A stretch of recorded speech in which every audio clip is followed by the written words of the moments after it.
Peace everyone, and welcome to Izayaa's Kitchen. It's been a minute since I made a video, but today I had in mind, since people celebrate Christmas, you might have heard in previous videos, I don't really do that. I try to go with more of the nature signs, and so I tend to go more with like the winter solstice time. And so this is a time of year, right, that for those of us that work out, we want to bulk up because it's winter, and also the foods that we want to eat, our bodies call for more heavier, so-called heavier foods, because I'm going to be making a rice dish today. Rice dishes, people, depending on who you're talking to, might consider them to be heavy foods. But this is a perfect dish for the winter, right? And what I'm gonna be making is Locrio de Pollo. Is a traditional rice with a protein, right? Usually meat derived recipe. But today I'm obviously going to be showing you the vegan version of that. So what I have here is, if you notice, these are like chicken pieces. This is not real chicken, but if you look at it, it looks like if it was real chicken. It's actually made out of soybean protein, and the soybeans are non-GMO, which means that they are organic and they've been harvested with a seed that has not been genetically modified. Also, so it's the soybean fiber, right? And the fiber really is most likely the outer shell of the soybean, the parts of the soybean that the body will not use up. So that's usually the fiber. This is and the main protein being used in this soy chicken is wheat protein. It also has things like Chinese 5 spices, because I get this from a vegan Asian market that produces vegan meats, and so they do a great job. Obviously, the market has really changed from like 11 years ago. So please, when you're choosing your substitute proteins, for those of us that are transitioning, one note that I just want to say is, usually I wouldn't make a dish like this at this moment in my life, because I'm no longer needing transition foods. Now, if I am catering to a party, if I have guests over, this is something that I would make because it's easier for their palate, which are not used to the more refined, earthier tastes and textures that come with more organic vegan foods, right? So that's, I just wanted to put that out there. But because, right, again, we're in times where, right, the winter solstice is coming up and all that, this is great to serve, not only because of the weather, also for those of us that train to bulk, and also because our bodies, right, they're calling for more like, oh, I need like food, I don't want to do, right, the more lighter, fresher foods that we tend to crave in the summertime. So also, like, I also wanted to make another point, and is how to choose these type of meats, right? Obviously, make sure that if they're using a bean that is soy based, you want to get it that's non-GMO, right? So you also, things like hydrolyzed, something like that is like hydrogenated, it's one, and also hydrolyzed. You do not want the ingredients for that meat substitute to say that. Also, maltose, right? You don't want maltose. Sucrose, please try to evade that. That's fake sugar. There's also lactose. Yes, they put lactose in a lot of these meats. Modifying cornstarch, that's a huge one. Anything modified, any starch that's modified, please, you do not want to buy that. You don't want to purchase that, okay? And there's a couple other ones, but to keep it simple, less ingredients, better.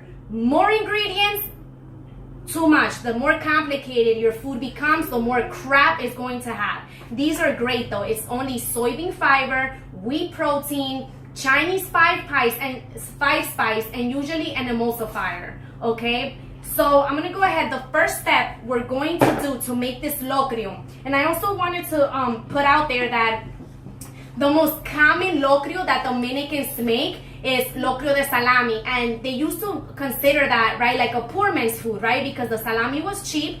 Then I don't want to go into how they make salami, but salami is really crap. It's like the part of all these meats. It's like pork, beef, chicken, all of them put together, and those are the parts that people the parts that companies, the meat companies, don't use, right? Or even when you get salamis from the butcher, from your local butcher, even if they claim that their animals were grass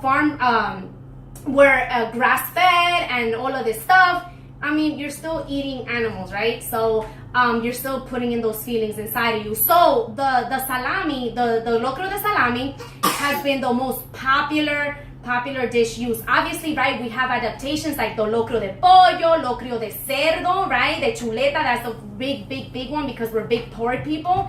And a lot of people say that the word locrio, right, it comes from locro, which is a Caribbean, I don't know the exact roots, but it usually tends to signify like a type of guiso.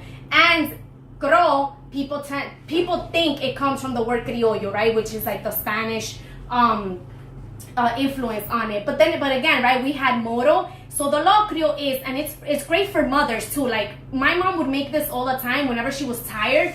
And stuff like that. So I'm gonna go ahead, the first step, because this is not real chicken, I am going to brown these up and harden them. Okay, so I got a skillet going here. It's already warming up, so I'm gonna put a little bit. I have coconut oil in there for those wondering what type of fat I'm using. Okay, I'm gonna raise the fire to medium to high heat. Okay, because you're not gonna keep them in there for too long. All right, you're just going to brown them up. You don't want to kill the fake animal, right? Overcooked. So we're just doing this until they brown up. Most likely two minutes on each side. These are pretty circular, so they look more like little chicken nuggets than they do anything else. So I'm flipping these over, right? And I got another skillet in the back going. So while I'm continuing to brown up these vegan chicken pieces, I am going to basically, I like to warm up the elements that are gonna provide flavor to the dish, and these are usually like the pepper and the onion, right? So I'm using yellow pepper, green pepper, and I got red onions here, right? And I like to kind of get the brown them up as well a little bit, because I want to release some of those flavors. And then eventually what I'm going to do is, once these kind of start browning up a little bit, is I turn it off right away, and I don't leave them too long in there. And then I either mash them up in the pilon, or if you have a food processor, then you can go ahead and use your food processor to do that. I do not do the cilantro. It's kind of like a mini sofrito. And I'm doing this because I usually just slice them and chop the onion. But because some people, and especially with locrios, you do not want to see the flavoring components in the actual dish. So I kind of hide them by making them smaller and adding them in later. Okay? And so I'm just finishing up here these chicken pieces, and I can already starting to see the onions and the peppers sizzling. I will turn them in just a few. And if you notice, this is what the chicken is starting to look like. It resembles fried chicken, doesn't it? So, see? This is all I wanted. So I'm gonna turn this around. Sometimes I even use my finger. These are tricky. There we go. Right? I'm gonna turn the onions too. And it's okay if they come apart, because this is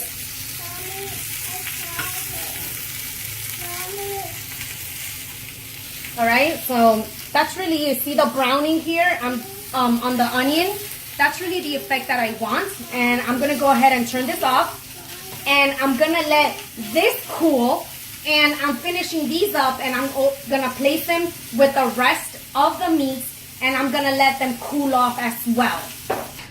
So here's the mixture, guys. These are the peppers and the onions only. The garlic and the cilantro, which are usually a part of a sazon, sofrito, are not in here because I like to do things in parts, especially with the locrio. So we're gonna use this later. Okay, right now, what I'm gonna do is get to the fake chicken, right? And usually what goes on with the fake chicken is that it gets marinated, right? Into usually we actually use soy sauce. We call it salsa china. A lot of Dominicans, we grow up calling it salsa china or salsa inglesa. Don't ask me the whole salsa inglesa thing, but I think the English make their own version. I'm not sure. That's my first thought. The salsa inglesa, I'm not, again, the Europeans, they took everything like noodles and all that stuff, rice. ¿De dónde viene eso? Africa, Asia, okay? So I'm gonna marinate this. I'm eyeballing it. Usually it's about 2 tablespoons, depending on the amount you have. But I like to really cover it, The next thing is the garlic. You wanna combine. I already mashed some garlic here, okay? I've mashed some garlic. And of course, I use natural shoyu. And shoyu is the official name for soy sauce, or tamari, which is the gluten-free one, baby. All right, so this is what I'm doing, right? It's okay if the garlic stays whole because this is not like grilled chicken. You can use your hands too, right, to make sure that it coats it properly. And another thing that's very common when you marinate the chicken in Dominican style, right, is that you can actually use naranja agria. But when I went to the local supermarket, no tenía la naranja. Entonces, obviously, I'm using lime, which is what we call lemon.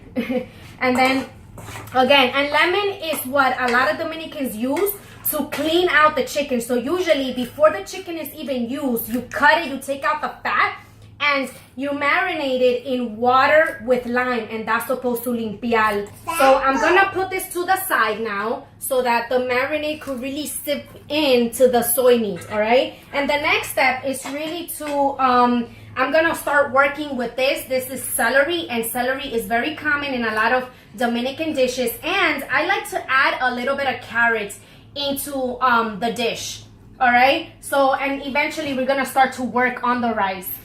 Oh, one more thing, guys, that I wanted to show you. This is called liquid smoke. Any dishes that are meat derived, like if you want to make something that resembles bacon or chuleta ahumada, right, which is that smoky flavor that you usually are found in meats that are cooked in through smoking them through wood. This is the vegan component of it. You're getting just the actual liquid smoke aspects of it. And I'm gonna add a little bit to our marinade. So I'm eyeballing this, and it's literally about a tablespoon to a tablespoon and a half. That's gonna give the locrio that smoky flavor, because a lot of locrios, aside from the meat, what they do is that they add bacon, or they'll add another meat that adds in that smoky flavor. Okay, so that's for that. I'm gonna let it just seep in there, and now we're gonna start to work with these 2 items. Okay, and then I just wanted to show you the rice, all right, which I'll come back to later. And I have here caldero going.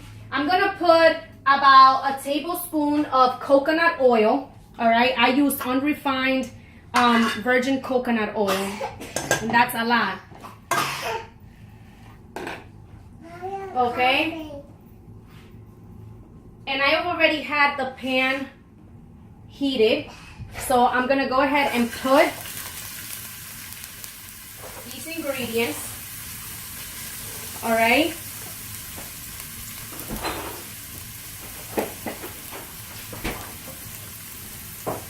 And I'm gonna put in the carrots as well, okay. I want them to sofreír a little bit, right? You want some of that sweat flavor to come out, okay?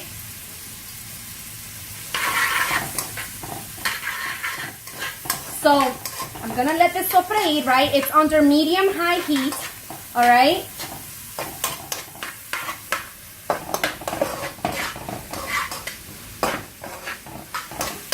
And this, I am not going to grind up or mash. I want the locrio to have this, okay? So the next step, guys, is basically I'm gonna start to prepare everything, put everything together. But the first step to all of this, right? For the first big step, every little step that I've taken to work up to this moment is because we're gonna cook the soy meat as if it was a guiso. So that's why you see a lot of ingredients when in my video, the tofu guisado. A lot of the ingredients are very similar to the tofu guisado because the meat is going to be cooked in a guiso way, obviously with the addition of the rice, okay? So I'm gonna go ahead and I'm gonna add our soy meat mixture into this. If you notice, when you look at the caldero, look at the oil. Do you see the oil, how it's now changing in color? That means that the flavors of the carrots and the celery are coming out. And that's what you want, because you want that to seep in to the meat. So I'm basically putting in our soy meat.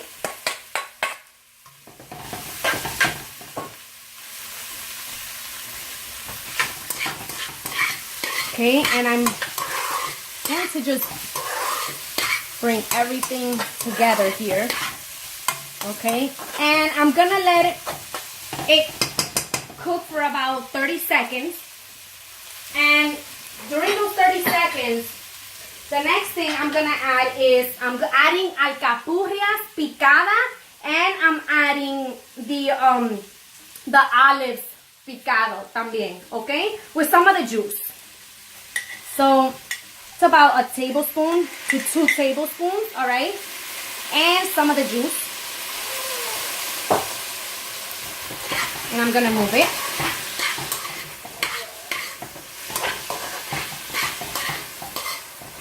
Okay. At this point, I lower it just a bit, the fire, okay?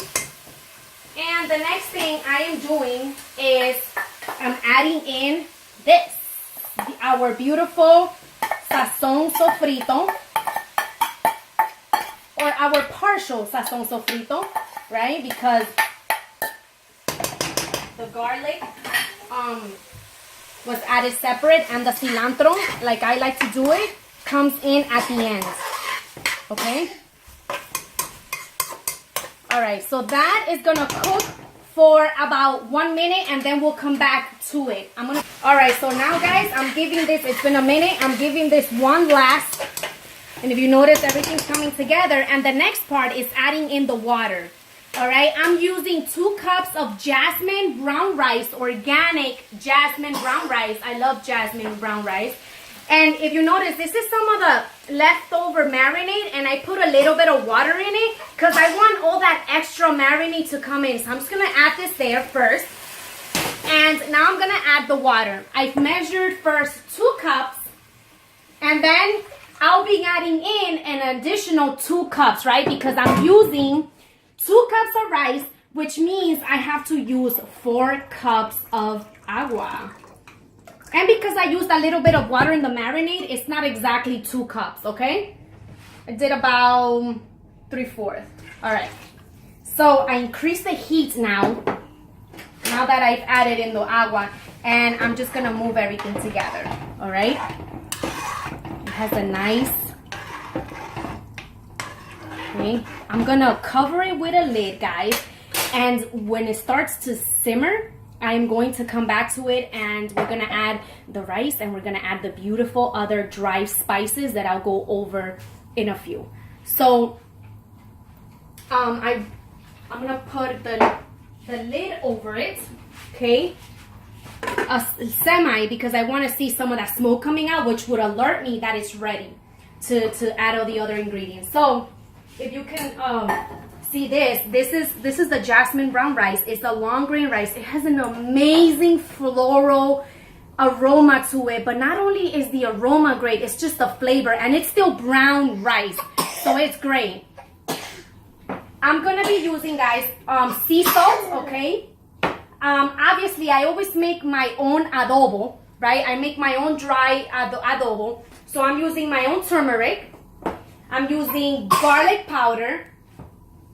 And I'm using black pepper. All right. And I'm going to add a little bit of oregano, even though I already mashed garlic into it. But a little bit more doesn't hurt. And I'm going to add cumin as well, because when you do a guiso with the chicken, right, traditionally in Dominican cuisine, this is one of the ingredients that is added, okay? And so these are going to be my dried ingredients. I'm also going to add a little bit of tomato paste, all right, which is, you see here, it's organic tomato paste. And something that I didn't say before, but I'm adding annatto, right, which you've seen me do before. You've seen me use this, but this one, instead of the actual seed, it's already been grinded, and this is gonna add just more flavor and more color to our dish. So now, if you notice here, I'm gonna put this on the side. If you notice here, the edges, right, it's already started to simmer. I am going to go ahead and add my 2 cups of jasmine brown rice. By the way, I had the jasmine brown rice in water. You can have it in water prior to cooking, about 30 minutes to up to 2 hours. And what it does is that it helps this outer shell of the rice open up, okay? So, and it helps, which makes it's supposed to make digestion of the rice much easier. And since this is an organic brown rice, it's already a great add-on. So I'm gonna go ahead and scoop it onto here. And I'm not gonna move it yet. I'm just gonna place the rice, because I'm going to go and place also our dry ingredients, okay, our dry spices. So here is the cumin. I added a little bit, right? I'm gonna also add black pepper, okay? And everything I'm gauging, it's about a half a teaspoon to a teaspoon, depending on, you know, how you wanna make it, how much flavor you want. So this is the turmeric. This is the garlic powder. And this is the achiote that's gonna add that amazing color and flavor. And of course, our trusty dried oregano for additional flavoring. And I'm gonna add about half a teaspoon of salt, even though I've already used soy sauce, but we also need the salt. Okay, I'm gonna go ahead and move all this. Okay, you can see the meat in there, right? Our fake meat. I also want to add about 1/4 to half a teaspoon of tomato paste. You don't have to do it, but since the guiso uses it, I'm going to go ahead and put it in there. So I'm going to make sure that it's, right, doesn't stay scrunched up in there, because it is tomato paste. And if you notice, you can tell when it's starting to kind of like mesh in with the rest of the ingredients when the dish becomes just a bit more red, right? And I'm going to continue to let it simmer, and I am going to do the last 2 steps, which are I have cilantro here. I'm chopping it up. I use the stems and everything. I don't only use the flowers, the part of it. I use the whole thing. All right, and traditionally, when you see the elders do this, they just put in the whole spring, but I like to cut it into little pieces and really let it penetrate in there. And last, a little bit of the lime, okay? Including, it doesn't matter, some of that in there. And unlike white rice, where usually what they do is they let it, they let the whole water evaporate, I'm not gonna do that, because that's not how you cook brown rice. Let me taste this to make sure that all the flavors are there. It's there. I'm gonna go ahead, put the lid on it, and I'm gonna bring it to low. And I'm gonna cook this for about 45 minutes. So again, a little bit of a note on when you're doing jasmine brown rice, basmati brown rice, even regular long grain or short grain brown rice, what you wanna do is, right, you use double the portion of water ratio to the rice ratio. But not only that, you do not want your water to evaporate. You want the water to evaporate a little bit, but to remain intact, and then you just lower everything and you let it simmer, because the cooking process is a little bit different, and that tells you a lot about the rice. That's letting you know that brown rice takes not only a longer time to really fluff up and to cook, right, because it has what? More nutrients. So it's letting you know that the white rice is void of nutrients and it's done right away. All right, so we're gonna come back to this in 45 minutes, 45 to 50 minutes, right, depending on the caldero that you're using and just, you know, everything else. All right, we'll be back. So it's been about 55 minutes. I let it go for a little longer, and now I'm about to check the locrio, right? So usually what I do is I check to see if it's done. If it's not done, you move it around once and then you cover the lid again. And that's actually customary to do that in the traditional recipe, is to open it about once, move it around, and add oil to it if you feel like it needs more oil. The oil also helps the development of the concón at the bottom, and because locrio and moros actually do make concón as if it was just plain rice. All right, so I'm gonna open this. It seems like it's coming out very nice, and I'm gonna move it around.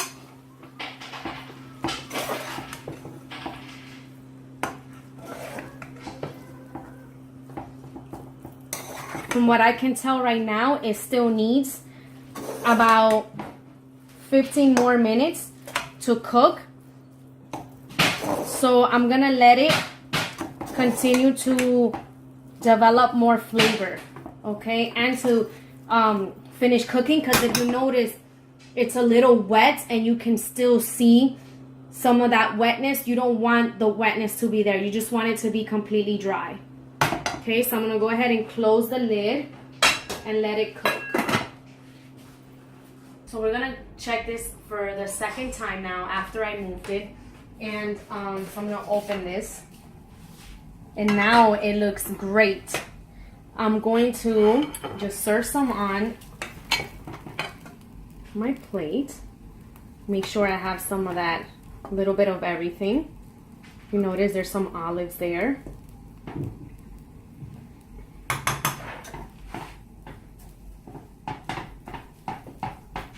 And I'm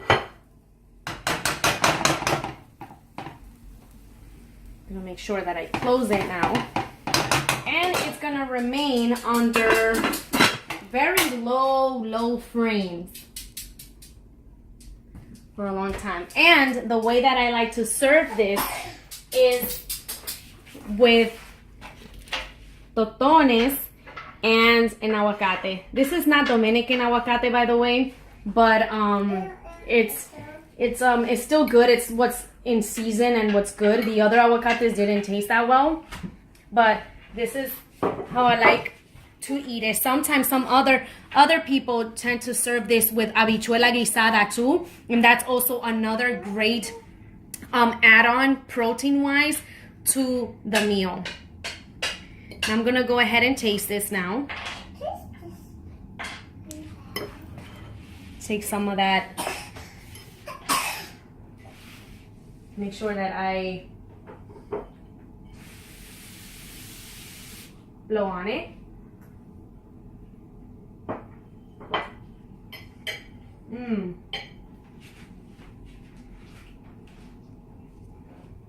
It tastes amazing. It tastes like real locrio, like I'm having real locrio. And I like to combine ingredients, so I'm gonna have like a little bit of everything.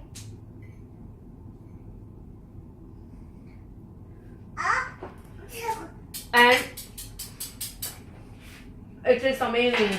The chicken, well, the fake chicken, the texture is very much like real chicken that you would have.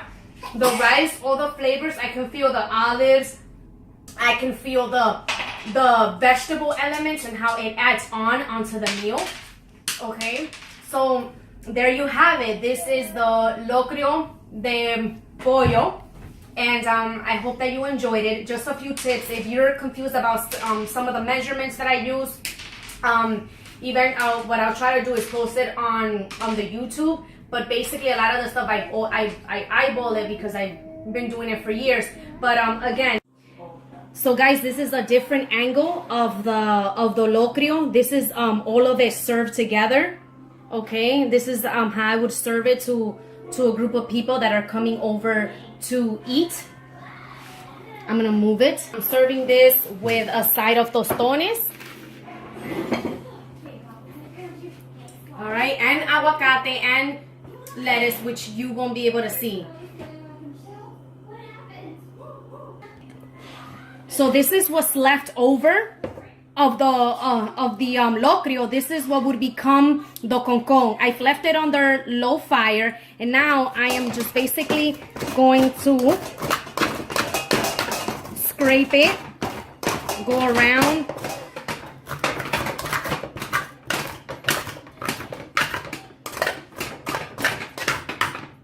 Usually I go like that. If it gets really hard,